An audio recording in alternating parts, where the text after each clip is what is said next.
un grand plaisir, vraiment un grand plaisir de nous retrouver ici ensemble pour ce colloque en cette année jubilaire où nous célébrons notre premier centenaire.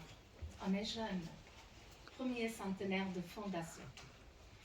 Nous avons ouvert notre année jubilaire à l'Épiphanie le 3 janvier de cette année même pour faire mémoire de ce jour de fête de l'Épiphanie de 1921.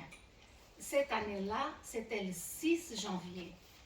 Alors, à fête jubilaire, dans un petit village de Lorraine, Eugénie Caps, Élise Muller et Lucie Ley commençaient une grande aventure, la fondation d'un institut uniquement missionnaire. Aujourd'hui, par ses écrits, Sœur Eugénie continue à nous encourager. Elle nous dit: notre divin maître fera de vous son petit instrument apte à remplir la mission qu'il vous a confiée. Nous sommes appelés à continuer l'œuvre de Jésus. C'est ainsi que tout au long de cette année, chaque mois, nous faisons mémoire des débuts de notre institut. Par exemple, le mois dernier, nous venons de vivre un pèlerinage aux sources sur les traces de Sœur Eugénie Caps. Et ce mois d'octobre, dans la semaine missionnaire mondiale, qui a choisi pour thème « Il nous est impossible de nous taire sur ce que nous avons vu et entendu ». Alors, nous continuons dans ce même élan à faire mémoire de 100 ans de mission spirituelle au service de tous. À travers ce colloque, en lisant la page de l'évangile de Jésus et la Cananéenne, nous voulons prendre un temps pour contempler de plus près et en profondeur l'interculturalité comme lieu de mission.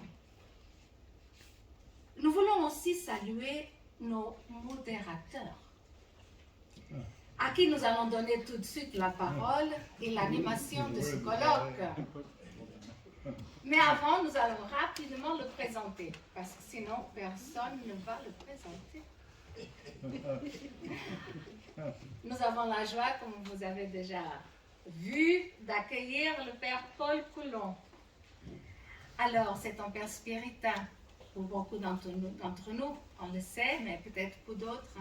Voilà, c'est le Père spiritain, directeur honoraire de l'Institut de sciences et théologie des religions à l'Institut catholique de Paris. Parmi beaucoup d'autres choses, le Père Paul Coulon a vécu à Brazzaville, au Congo-Brazza. Il a travaillé comme journaliste à la Semaine africaine à Brazzaville. C'est un grand passionné d'histoire et du Père Lieberman, un chercheur.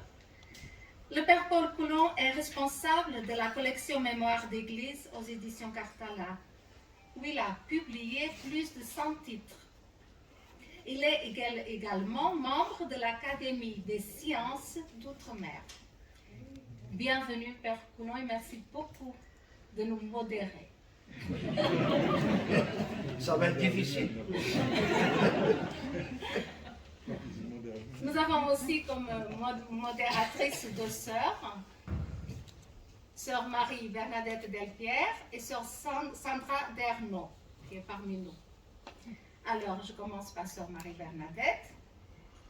Elle est sœur spiritaine, maîtresse de novice du noviciat international des sœurs spiritaines. Sœur Marie-Bernadette a vécu au Nigeria, travaillant comme infirmière. Ensuite, en France, dans l'animation missionnaire et vocationnelle, 6 ans, conseillère générale, mais sa vie missionnaire, Sœur Marie-Bernadette l'a donnée au service de la formation, surtout du noviciat. Au Cameroun, au Sénégal et maintenant en France. Merci, Marie-Bernadette, d'avoir accepté ce service. Sœur Sandra Dernaud, c'est aussi une sœur spirituelle. Elle est membre de l'équipe du secrétariat général, responsable de la COP et du site web de Spiritaine. Au début de sa vie missionnaire, Sœur Sandra a été directrice du lycée, dans le lycée de filles en Centrafrique. Puis, elle a aussi enseigné en Martinique. Également, elle a accompagné des jeunes pour un temps de volontariat, d'abord à Amos, aujourd'hui à Eugénie Jeune. Merci, Sœur Sandra. Bon colloque à toutes et à tous. Merci.